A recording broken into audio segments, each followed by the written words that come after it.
En rejet d'eau usée, on relève la base, on repart les eaux. Ben justement, comme disait Mme Châtelet, alors les eaux qu'on boit, c'est tiré directement de la rivière Richelieu. Et donc, le processus, c'est qu'on prend l'eau brute, l'eau de la rivière, on le passe plein de traitements, donc la clarification. Après, elle devient potable. Quand elle devient potable, là, on l'utilise, on la boit, on la prend pour la douche et tout. Puis après, quand elle est utilisée, on appelle ça une eau usée. Donc, elle a été utilisée pour, à des fins quelconques. C'est rendu une eau usée. Alors, après ça, l'eau usée est censée être retournée à une station d'épuration pour ensuite être filtrée et retourner à la nature. Mais des fois, ce processus-là, il ne se fait pas. Donc, l'eau de tout ce qui est l'eau de douche, eau de toilette, je ne fais pas d'image sur ce qui est des toilettes, l'eau de brosse à dents, produits chimiques, tout ce qui est shampoing, qui mettent des peintures dans les toilettes, des fois des médicaments. Alors tout ça, ça se retrouve directement dans la rivière parce que ça n'a pas été filtré avant. C'est ce qu'on appelle un rejet d'eau usée. Alors dans le fond, pour contrer ça, il existe des stations d'épuration. Et donc, il y a plusieurs traitements qui existent pour filtrer les eaux après qu'ils ont été utilisées. Alors je vous en montre un ici. On voit toutes les couches d'étapes. Alors, en premier lieu, on a le dégrillage, qui est un filtre d'environ 1 cm de diamètre, qui consiste à enlever des grosses particules qu'on peut trouver dans les égouts, des pneus. Il y a une couple d'années, il y a encore des pneus qui circulent là-dedans. Là, c'est rendu tout ce qui est feuilles ou débris qui est plus gros qu'1 cm. Alors, c'est le dégrillage. Après ça, on fait dégraissage, désablage. C'est pour ôter une quantité de sable, mais ça finit que le contenant il finit par être grugé par le sable. C'est un petit peu ironique. C'est pas très utile, fait qu'on ne le prend pas souvent. Ensuite de ça, on a la décantation primaire. Ça, c'est pour permettre aux particules en suspension de se déposer en fond en forme de boue dégueulasse, visqueuse, que la boue l'envoie traiter dans le 6 pour la retraiter justement. Fait que l'eau, après, qu'il y a moins de boue, ou presque plus de boue, on l'envoie dans le traitement biologique. Alors là, on pêche plein de micro-organismes et de bactéries pour tout filtrer cette eau-là, pour tout ôter les matières organiques, les produits chimiques qu'il y a là-dedans. Puis ensuite de ça, on n'est pas obligé, mais on peut la clarifier, la désodoriser pour en faire la recherche à la nature. Donc ça, c'est un traitement qui pourrait être fait et qui serait efficace. Alors, il y a des quotas qui n'ont pas été respectés. Alors, dans chaque ville, selon plusieurs paramètres, selon plusieurs aspects qu'on peut remarquer, alors il y a des quotas qui sont émis par le ministère de l'Environnement qui dit OK, votre ville à tel endroit, vous allez devoir déverser plus que tant de fois par année. Alors, il y a des quotas dans les villes ici, pas à Chicoutimi, c'est direct ici, ça s'est passé qu'il y a des quotas qui n'ont pas été respectés l'an dernier. Alors, je commence par les agglomérations de Saint-Hilaire. Belleuil et Autobus Park, on a subi 1147 déversements l'an dernier. Ça veut dire quoi, ça? C'est 3 par jour. Fait qu'à chaque jour qui passe, il y a trop de déversements qui sont dans la rivière. C'est quand même un chiffre qui est assez gros. Fait que, faut prendre en considération. À Saint-Jean, maintenant, il y a entre 632 et 969 rejets qui sont détectés par année, qui sont mentionnés. Fait que ça peut englober toutes les fuites qu'on n'a pas détectées non plus. Alors, ça englobe encore plus gros. En plus, à Saint-Jean, il y a une station qui s'appelle Champlain, une station de pompage qui pompe à 60% toutes les eaux de la ville. Donc, ça pompe plus que la moitié de toutes les eaux de la ville. Puis cette station-là, elle coule une fois aux 3 jours. Méchante moyenne. Ensuite de ça, Champlain-Richelieu, c'est moins pire. Moins qu'une fois par année. Encore du travail à faire, mais bon, c'est moins pire. Ensuite de ça, alors ça a bien beau tous les déversements, mais ça peut aussi affecter la qualité de l'eau. C'est bien, ça fait de quoi l'eau? Alors, dans le fond, on va évaluer ça selon l'indice de qualité météorologique et physico-chimique qu'on appelle l'IQPB.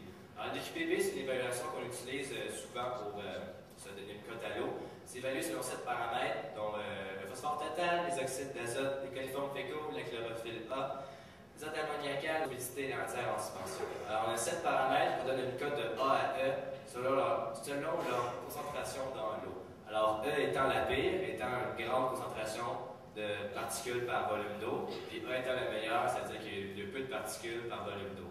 Alors, on va faire un exemple de même. Mettons que je donne une cote à chacun. Si je dis phosphore total B, oxyde d'azote B, coliformes fécaux C, chlorophylle A, B, azote ammoniacal A, turbidité, matière en suspension E. Après ça, bon, j'ai donné une coupe de cotes, c'est bon. Là, il faut faire une cote finale à cet endroit-là. Mettons que les cotes que j'ai dit, c'est pour le bassin de Chambly. Alors, au bassin de Chambly, il faut qu'il y ait une cote finale. Je ne peux pas avoir 7 cotes, ça ne marche pas. Alors, on fait une cote finale pour ça. Puis comment ça marche? Puis on ne fait pas une moyenne. Ce qu'on prend, c'est qu'on prend le plus faible, puis ça, c'est la cote finale. Donc, j'ai dit que les matières en suspension pour turbidité était à E. Donc, la cote finale pour cet endroit-là, ça serait de E, parce qu'on considère qu'il y a un risque potentiel de danger pour la santé. Puis l'écosystème, c'est juste une cote qui est à E. J'aurais beau eu avoir tout à A, puis un qui aurait été à E, ben ça aurait fait une cote de E finale pareil, parce qu'on considère qu'il y a un danger potentiel. Alors, on va aller voir un tableau selon les endroits, puis les paramètres. Alors, on a assis à gauche les 6 paramètres, puis on voit les endroits au fil de l'avancement de la rivière. Alors, les couleurs, c'est des signes de la qualité. Bleu, c'est pour A, c'est une bonne qualité. Vert, c'est pour B, c'est une qualité satisfaisante. Jaune, c'est douteux, on est rendu à C. C'est mauvais, qualité D. Puis rouge, c'est très mauvais, qualité E. Alors, on voit qu'à la colle au début de la rivière, la qualité est bleue, c'est bon, on n'a rien à dire, ça permet tous les usages, même la baignade. Rendu barrage Ferris, un peu plus loin, la qualité est rendue jaune. On a beaucoup de chlorophylle A. Il y a une dégradation dans le fond. Après, rendu à l'Acadie, Huron, c'est une rivière que, comme dit Mme Châtelain, c'est ceux qui sont le plus proches de nous. Puis regardez bien ça, c'est les deux qui sont en rouge. Hey, wow, hein? Alors, c'est les deux plus proches de nous autres, c'est les deux seuls qui sont les plus pollués, on pourrait dire. On voit même que l'IQPP des Hurons, le final, est à 0. 0, tu ne peux pas avoir pire que ça, 0. C'est le plus bas des plus bas. Grosse pluie, même dans le fond du puits. C'est dans le fond. Puis après, à Saint-Charles, ça impression. Ça reste mauvais. On va aller à la carte maintenant. Vous êtes on plein. On monte jusqu'en haut. Associé à la rivière, juste la rivière elle-même, qui est de qualité douteuse, donc ça va pas très bien apparaître. Après, au niveau du bassin de Chambly, la baie de l'Acadie, qui est une équipe la rivière des Hurons, qui est une équipe très mauvaise. Donc, le mélange des trois ensemble, ça ne doit pas être un super mix. On peut conclure que vers la Saint-Mathias, pour de bonne part, avec le mélange des trois rivières qui ne sont pas de très bonne qualité, ça doit tirer vers le jaune très faible ou vers le orange. Ça a considéré, en plus, c'est pas de chez nous, c'est pas Chicoutimi, comme je disais tantôt. Alors, c'est bien beau les qualités de l'eau, mais ça fait un impact sur notre santé, évidemment, sur les écosystèmes. On peut commencer par parler des questions à la fin, c'est bon? On peut commencer par parler des troubles gastro-intestinaux. Alors, les troubles gastro-intestinaux, c'est causé par quoi? Par les coliformes fécaux. Coliformes fécaux, qu'est-ce que c'est ça, nouveau mot? Alors, qu'est-ce que c'est quoi des coliformes fécaux? On va la main ici. Ok, j'aurais plus de main que ça. Alors, les coliformes fécaux, c'est des bactéries qu'on trouve dans les intestins et donc dans les matières fécales des animaux à sang chaud. En d'autres mots, c'est de la marde. C'est bon? C'est de la marde. On peut la boire parce que ces bactéries-là, on peut juste les ingérer en les buvant. On ne peut pas les prendre en les respirant, ça ne se fait pas, ni par la voie cutanée, donc pas par la peau. Alors, quand on boit de l'eau qui est contaminée par ces bactéries-là, ça peut causer des troubles gastro-intestinaux. C'est ça encore, les troubles gastro-intestinaux. On va décortiquer les mots. Donc, trouble gastrique, estomac, donc trouble d'estomac. Intestinaux, donc trouble d'intestin. Ça fait des troubles d'intestin puis d'estomac. C'est quoi ça? Nausées, vomissements, diarrhée. Ça, c'est le fun pour manquer l'école, mais à part de ça, c'est pas bien le fun. Ça s'appelle vomite aux toilettes. C'est ça que ça cause. Ensuite de ça, on lance les coliformes fécaux, on va voir l'ammoniac. On peut trouver de l'ammoniac dans l'eau qui provient des industries. Alors, qu'est-ce que ça fait, ça? Ça peut faire des complications au niveau de la filtration qu'on veut rendre l'eau brute en eau potable. Alors, qu'est-ce que ça fait pour faire ça? Alors, l'ammoniac, ça passe par des traitements pour se faire éliminer, pour que l'eau soit potable. Mais, pour l'eau potable, on utilise beaucoup de chlorification, donc de procéder avec du chlore. Sauf que le problème, le chlore, au lieu d'éliminer l'ammoniac, ce qu'il fait, bien, les jumelles avec, au lieu de se tuer, ils s'aiment. Genre, ils font un nouveau composé qui est encore plus toxique. C'est ça qu'il faut. Fait que là, on peut se ramasser avec une eau qui est contaminée par un nouveau produit qu'on n'aurait pas pensé parce que l'ammoniac n'a pas été détruit. Il a été formé avec un nouveau composé avec le chlore. Fait que c'est pas ce qu'on veut. Ensuite de ça, si je parle de biomasse aquatique, donc tout ce qui est plantes aquatiques, tout ce qui est algues microscopiques, ça a un rôle à jouer aussi sur l'écosystème. Alors, à main levée, vous allez me dire si, mettons que j'ai une grande quantité d'algues et de plantes aquatiques, est-ce que c'est bon ou c'est pas bon pour la rivière? Alors, ceux qui pensent que c'est bon, on lève la main. OK. Ceux qui pensent que c'est pas bon? OK. Dans le fond, c'est une question piège. Alors, ce que ça fait, c'est que c'est comme les arbres de la Terre. Ce qu'ils font, c'est eux qui créent l'oxygène, c'est eux qui font la photosynthèse. Et dans le fond, il faut donner une petite quantité pour pouvoir avoir de l'air dans l'eau. Puis si on veut de l'air, ça veut dire qu'il va y avoir de la vie. Donc, pour qu'il y ait de la vie, il faut qu'il y ait de l'air, puis c'est les plantes aquatiques de même qui créent la vie, dans le fond. Alors, il faut donner une petite quantité pour que la vie ait lieu. Mais par contre, quand on a trop, ça peut donner des complications. L'eau, elle peut donner plus verte. Il va y avoir un trop manque d'oxygène. C'est ce qu'on va appeler l'eutrophisation. Oh, nouveau mot encore. Alors, je vous apprends c'est quoi tout de suite. L'eutrophisation, c'est un procédé qui est très simple. Je vais vous expliquer ça tout de suite. Alors, c'est quand il y a un lac qui est jeune, il est bleu, il est super beau, on l'aime. Il devient un lac vieux, donc un eutrophe en marais, dans le fond. C'est pas ce qu'on voudrait à la bière Richelieu. Alors, comment ça se fait, ça? Ça part par les nutriments. Alors, les nutriments, c'est tout ce qui est la nourriture qui peut être dans l'eau. Ça s'appelle les nutriments. Alors, les nutriments, c'est la nourriture pour les algues et les plantes. Alors, les plantes, ce qu'ils prennent, bien, par les nutriments, ils sont nourris. Et quand ils sont nourris, bien, ils sont plus forts, nécessairement. Plus qu'ils sont forts, plus qu'ils se reproduisent. Plus qu'ils se reproduisent, plus qu'ils sont nombreux.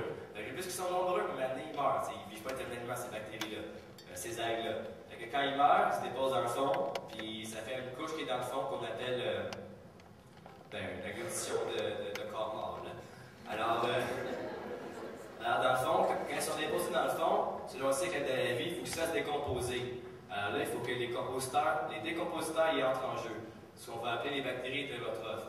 Alors, ce qu'ils vont faire, les bactéries hétérotrophes, ils vont prendre tous les corps morts microscopiques de plantes aquatiques, ils vont les décomposer pour pouvoir les transformer en terre ou en matière inorganique.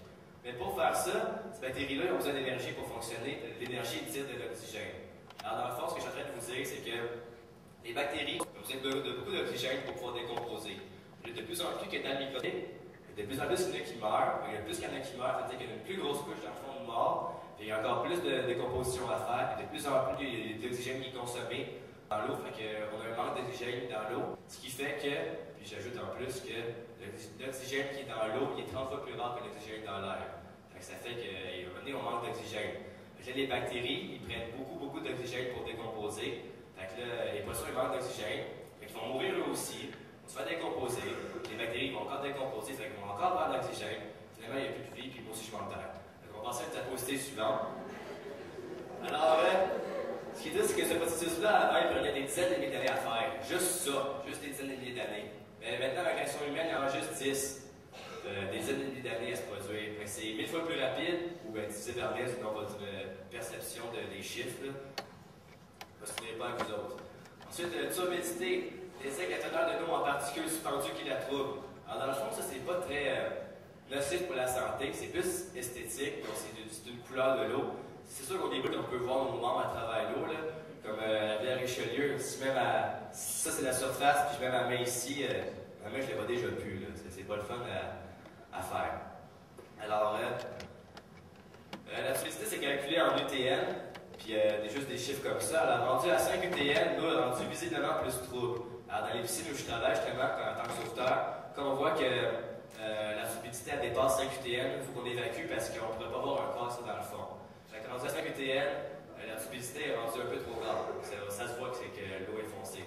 Rendu à 25, l'eau est noirâtre et brun. En tout cas, c'est pas agréable à regarder. Là. La moyenne en 2002, c'était 12,6. Ça constitue entre les deux. Mais bon, ça, comme je disais, c'est plus quelque chose d'esthétique. C'est pas très de tort à notre santé. Mais par contre, ça peut effrayer du monde. Comme j'ai un cousin qui, lui, a 14 ans, lui, il plonge dans la piscine, problème. Mais quand on arrive dans la rivière, on dit, il va faire du wake. Non, je vois pas ce qu'il y a dans le fond de l'eau, moi je fais pas. Il y a pas que des monstres de même qui sautent dessus. Mais bon, ça n'existe pas encore cette affaire-là, mais bon, c'est le monstre qu'on a dans les Simpsons qui saute dans Lac Springfield, quand Dieu. Ça n'existe pas encore. Il y a du monde qui n'a pas une turbidité parce qu'ils savent pas que j'ai des monstres dedans.